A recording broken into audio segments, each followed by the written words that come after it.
Hello friends, welcome to lucky Reddy stories. Please story విన్న తర్వాత like, comment, share and subscribe చేసుకోవటం మాత్రం మర్చిపోవద్దు. రుద్రనేత్రుడి స్టోరీ మొదటి భాగం నుండి వినాలి అనుకుంటున్నారా? అయితే నా ప్రొఫైల్లో ప్లేలిస్ట్లో ఉంటుంది, వినండి. ఇక స్టోరీలోనికి వెళ్ళిపోదాం. రాజేంద్ర నేత్ర వాళ్లకు చెప్పిందే రుద్రకి కూడా చెప్పాలి అని ప్రిపేర్ అయ్యి నోరు తెరిచాడు. కానీ రుద్ర రాజేంద్ర వైపు సూటిగా చూసి, మీరు కాదు చెప్పాల్సింది అని తన తల్లి వైపు చూసి, నువ్వు చెప్పమ్మా, ఏం జరిగింది అని అడిగాడు.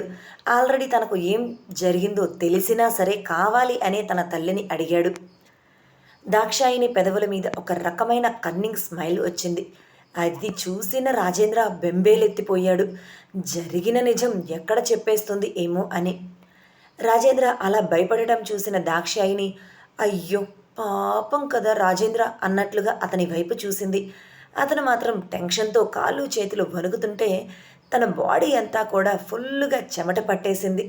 అలా చెమట తుడుచుకునేంత ఆలోచన కూడా లేకుండా భయంగా రుద్ర వైపు చూశాడు. ఏమీ లేదులే రుద్ర, చిన్న పని మీద నేను బయటకు వెళ్ళాను. అక్కడ ఎవరో రౌడీలు నా వెంట పడ్డారు. నేను తప్పించుకోవాలి అని చూశాను, కానీ కుదరలేదు. మీ నాన్న రాజకీయాల్లో ఉన్నాడు, అలానే నువ్వు బిజినెస్ చేస్తున్నావు కదా. ఎవరో మరి నా మీదకు వచ్చింది తెలియదు. నైట్ నన్ను కిడ్నాప్ చేశారు. తెల్లవారిన తర్వాత తప్పించుకుని నేను బయటకు వచ్చాను. అలా నేను పరిగెడుతూ ఉంటే మీ నాన్న చూసి నన్ను ఇక్కడికి తీసుకొని వచ్చాడు. ముందు నన్ను హాస్పిటల్కి తీసుకొని వెళ్తాను అన్నారు, కానీ నేనే నిన్ను చూడాలి అని పంతం పట్టడంతో హాస్పిటల్కి తీసుకొని వెళ్లకుండా ఇక్కడికి తీసుకొని వచ్చాడు అని తన తండ్రి గురించి పాజిటివ్గా చెప్పినట్లుగానే చెప్పి జరిగింది క్లియర్గా రుద్రకి ఇండైరెక్ట్గా వివరించేసింది దాక్షాయిని. అది అర్థం చేసుకున్న రుద్ర దాక్షాయిని వైపు కోపంగా ఒక్క చూపు చూశాడు. ఆ చూపుకు దడిచి భయపడిన దాక్షాయిని తలదించుకుంది. జరిగింది ఏంటో రుద్రకు అర్థమైపోయింది అన్నట్లుగానే. ఆ మరుక్షణమే రుద్ర తన చూపుని రాజేంద్ర మీదకు మళ్లించి, ఏంటి నాన్న, అమ్మని ఎవరో కిడ్నాప్ చేస్తూ ఉంటే మీరేం చేస్తున్నారు? ఇంతసేపు అమ్మ ఇంటిలో లేకపోతే మీకు తెలియలేదా అని సీరియస్గా అడిగాడు. అది అది అని ముందు రాజేంద్ర తడబడిన, ఆ తర్వాత తనని సేవ్ చేసింది అని అనుకున్నాడు దాక్షాయిని. ఆమె చెప్పిన మాటలను బట్టి ఆమె చెప్పింది అని అనుకున్నాడు. కానీ తను చెప్పాల్సిన ఇన్ఫర్మేషన్ ఆల్రెడీ రుద్రకి చేరవేసింది అని మాత్రం రాజేంద్ర తెలుసుకోలేకపోయాడు. అది ఏం లేదులే రుద్ర, నేను బిజీగా ఉన్నాను కదా. అదీ కాక ఇంకా ఎలక్షన్స్ త్వరలో వస్తున్నాయి కదా, దానికోసం తిరుగుతూ ఉన్నాను. అందుకే మీ అమ్మని పట్టించుకోలేకపోయాను. సారీ. ఇక పైన ఎప్పుడు అలా జరగదు అని కొడుకు భుజం మీద చేతులు వేసి తట్టి చెప్పి, ఇక అక్కడే ఉంటే తన గుట్టు రట్టవుతుంది ఏమో అనే భయంతో తన రూమ్లోనికి పరుగున వెళ్ళిపోయాడు రాజేంద్ర. రాజేంద్ర అలా రూమ్లోనికి వెళ్ళిపోవటంతో పిర్రికి వెద్దవ్వా అని మనసులోనే అనుకుంది దాక్షాయిని. అది రుద్ర అంటూ దాక్షాయిని రుద్ర చేతిని పట్టుకుంటే, వెళ్ళి రెస్ట్ తీసుకో అమ్మ అని అంటూనే యష్మి వైపు చూసి, అమ్మ జాగ్రత్త అని చెప్పి బయటకు వెళ్ళిపోయాడు, ఎవరితో ఒక్క మాట కూడా మాట్లాడకుండా. రుద్ర అని దాక్షాయిని పిలుస్తున్నా పలకలేదు. ఇంటి నుంచి బయటకు వెళ్ళిపోయాడు రుద్ర. రుద్ర డైరెక్ట్గా నైట్ అంతా దాక్షాయిని ఉంచిన ప్లేస్కి వెళ్ళాడు. అక్కడ అంతా గమనించాడు, పరీక్షించాడు. అలానే అక్కడ నుంచి రౌడీలు కూడా వెళ్ళిపోయారు అని క్లియర్గా అర్థమైపోయింది తను వెళ్ళే టైంకి. ఆ రౌడీలు ఎక్కడ ఉన్నారు అనేది రాజేంద్ర సెక్రటరీ అయిన సురేష్ ద్వారా తెలుసుకొని వాళ్ళని సైలెంట్గా ఫినిష్ చేసేసి ఇంటికి వచ్చేశాడు. కానీ ఆ విషయం రాజేంద్రకు తెలియనివ్వలేదు. చాలా సీక్రెట్గా చేశాడు రుద్ర. అప్పుడు తను చెయ్యాలి అనుకున్న పనిని చేసేసి ప్రశాంతంగా తన తల్లి దగ్గరకు వెళ్ళిపోయాడు. నువ్వు బయటకు వెళ్ళాల్సిన అవసరం ఏమొచ్చిందిరా అని చాలా సీరియస్గా అడిగింది. బెడ్ చివర ఆనుకొని ఆలోచిస్తూ ఉన్న ఆమె రుద్ర మాటలకు రుద్ర వైపు తిరిగి చిన్న నవ్వు నవ్వి, పని ఉండి వెళ్ళాన్రా, రాజేంద్ర కోసం అయితే కాదులే. రాజేంద్ర చేతుల్లో ఇప్పుడు ఇలా చిక్కుతాను అని కూడా నేను అస్సలు ఎక్స్పెక్ట్ చేయలేదు. ఇది అనుకోకుండా అలా జరిగిపోయింది అని అన్నది. కానీ నేను మాత్రం వదిలిపెట్టను అమ్మా, అంతకంతకు బదులు తీర్చుకునే విధంగా చేస్తాను, చేసి తీరతాను అని అన్నాడు రుద్ర. ఏం జరిగిందో తెలుసుకున్నావా అని కళ్ళు చిన్నవి చేసి అడిగింది రుద్రని దాక్షాయిని. హుమ్, తెలుసుకున్నాను అని మాత్రం అన్నాడు రుద్ర.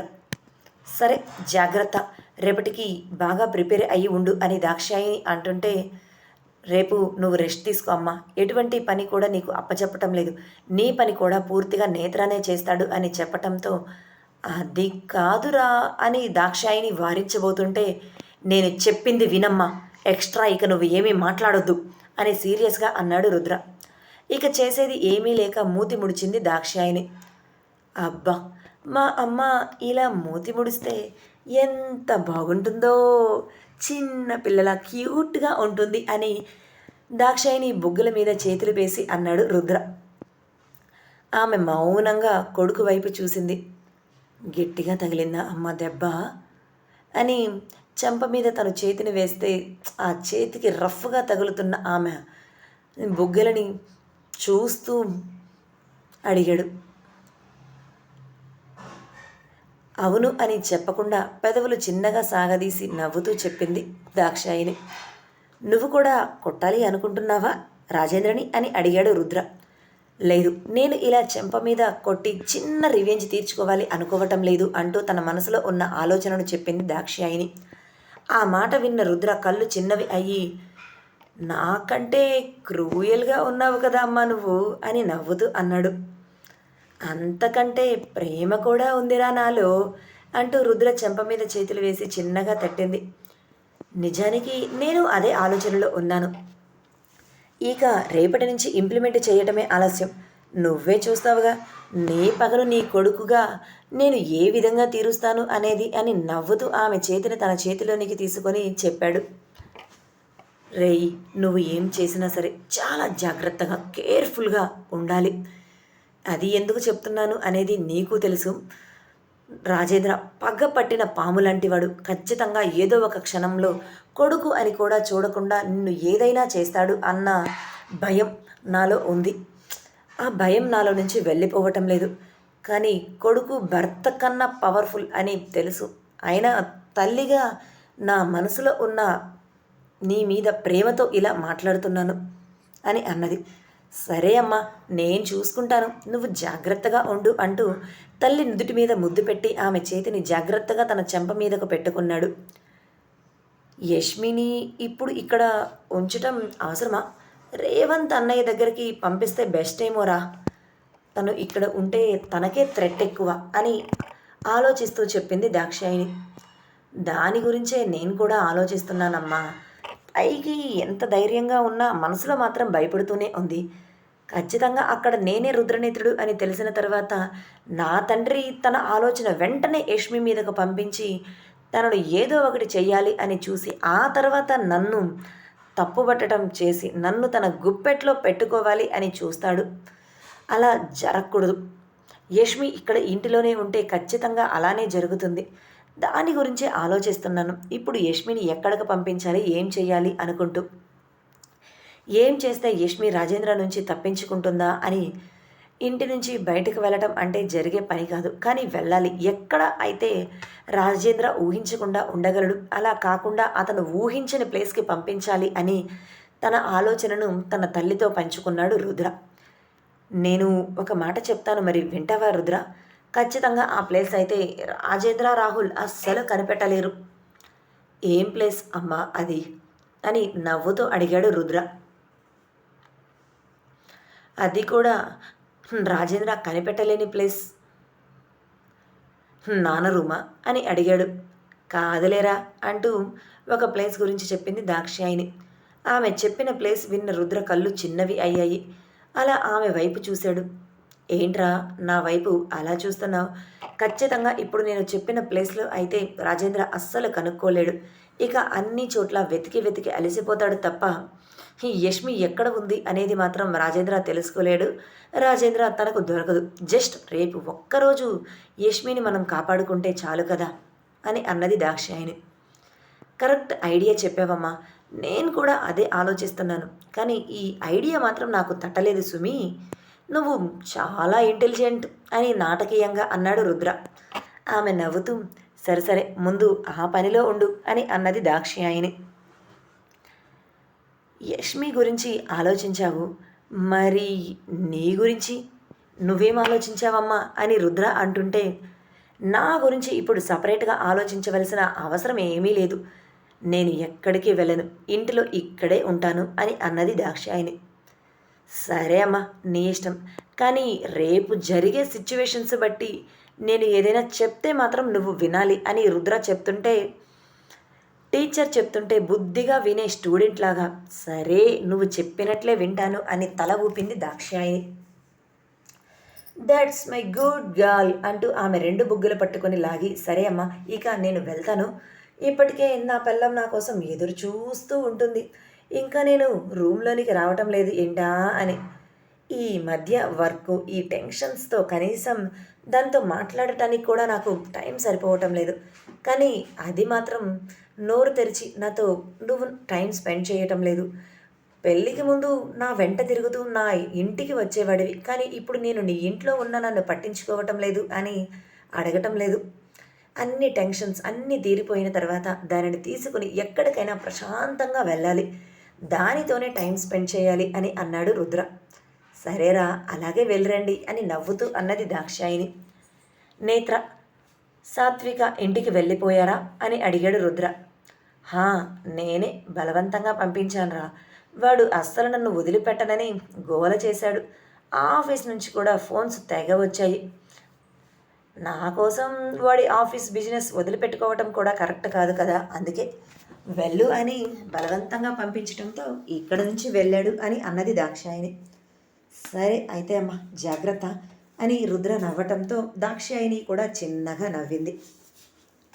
ఆమె నవ్వుని చూస్తూనే రుద్ర దాక్షాయిని రూమ్లో నుంచి తన రూమ్కి వెళ్ళిపోయాడు. అప్పటికే టైం అర్ధరాత్రి 12 గంటలు కొట్టింది. తన రూమ్లో లైట్ వెలగకపోవటంతో యష్మి బాబు నిద్రపోతున్నాడు ఏమో అనుకొని బెడ్ దగ్గరకు వచ్చి చూశాడు. వాళ్ళిద్దరూ నిద్రలో ఉన్నారు అనుకొని. బాబు యష్మి గుండెల మీద పడుకొని ఉంటే యష్మి కళ్ళు మూసుకొని ఒక చేతిని తన తల మీద పెట్టుకొని మరో చేతిని బాబు మీద పెట్టి నిద్రపోతూ కనిపించింది.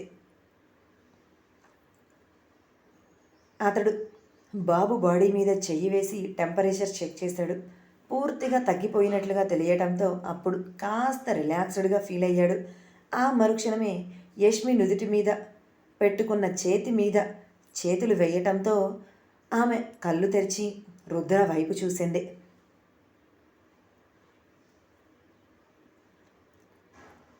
ఏంటి నువ్వు ఇంకా నిద్రపోలేదా, మేలుకొనే ఉన్నావా అని స్మూతీ వాయిస్తో అడుగుతూ ఆమె పక్కనే కూర్చున్నాడు రుద్ర. లేదు రుద్ర, పడుకున్నాను కానీ అంటూ ఆగిపోయింది చెప్పటానికి సంకోచిస్తూ. ఏమైందో చెప్పరా, ఎందుకు ఇలా టెన్షన్ పడుతున్నావు అని లాలనగా అడిగితే ఆమె నుదుటి మీద ముద్దు పెట్టుకుంటూ అన్నాడు రుద్ర. అది రుద్ర, నీకు ఏదో జరిగినట్టుగా పీడకల వచ్చింది. ఉలిక్కిపడి లేచేశాను. ఆ తర్వాత నిద్ర పట్టలేదు. నేను కదిలితే బాబు నిద్రలో నుంచి మేలుకుంటాడు అని అలానే ఉండిపోయాను నీకోసం ఎదురు చూస్తూ అని నీళ్లు నిండిన కళ్ళతో అన్నది యష్మి. నిజం కాదు కదా, కళ్ళే కదా, దాని గురించి నువ్వెందుకే ఇలా కంగారు పడతావు? నాకేమీ కాదులే, బాగానే ఉన్నాను. అయినా నాకేమవుతుంది, ఇప్పుడు నేను నీ పక్కనే ఉన్నాను కదా అని ధైర్యంగా మాట్లాడాడు రుద్ర. ఏమో రుద్ర, నువ్వు ఈ మధ్య నాతో సరిగా ఉండటం లేదు. బిజీ బిజీ అంటూ బయటే తిరుగుతూ ఉన్నావు. కానీ నేను ఎప్పుడు నిన్ను అడగలేదు. కానీ ఒక 2 రోజులు ప్లీజ్ నాతోనే ఉండవా? నాకెందుకో బాగా భయం వేస్తుంది ఈ కళ వచ్చిన దగ్గర నుంచి. ప్లీజ్ అని అతని చేతిని తన చేతిలోనికి తీసుకొని రిక్వెస్టింగ్గా అడిగింది. ఆమె బాధ ఏంటి అనేది కూడా రుద్రకి బాగానే అర్థమయ్యింది. కానీ ఆమె మాటలు నెరవేర్చలేని పరిస్థితుల్లో రుద్ర ఉండటంతో సరే నువ్వు చెప్పినట్లుగానే నేను చేస్తాను. రేపు ఒక్కరోజు నాకు బయట చిన్న పని ఉంది, బయటకు వెళ్తాను. ఆ తర్వాత నీతోనే ఉంటాను అని అతను చెప్పటంతో ఆమె చిన్నబుచ్చుకున్నట్లుగా కళ్ళు మూసుకుంది. ప్లీజే నా బుజ్జి కదా, నా బంగారం కదా, అర్థం చేసుకోవే పరిస్థితిని అని ఆమె చేతిని తన 2 చేతుల్లోనికి తీసుకొని ముద్దు పెట్టుకుంటూ ఆమెను రిక్వెస్ట్ చేస్తూ అడిగాడు. ఇక ఆమె ఏమీ మాట్లాడలేక సరే నీ ఇష్టం, కానీ రేపు చాలా జాగ్రత్తగా కేర్ఫుల్గా ఉండు. నీకు ఏమీ కావడానికి వీలేదు. నాకెందుకో భయంగా ఉంది. మనసంతా కకలావికలం అయిపోతున్నట్లుగా అనిపిస్తుంది.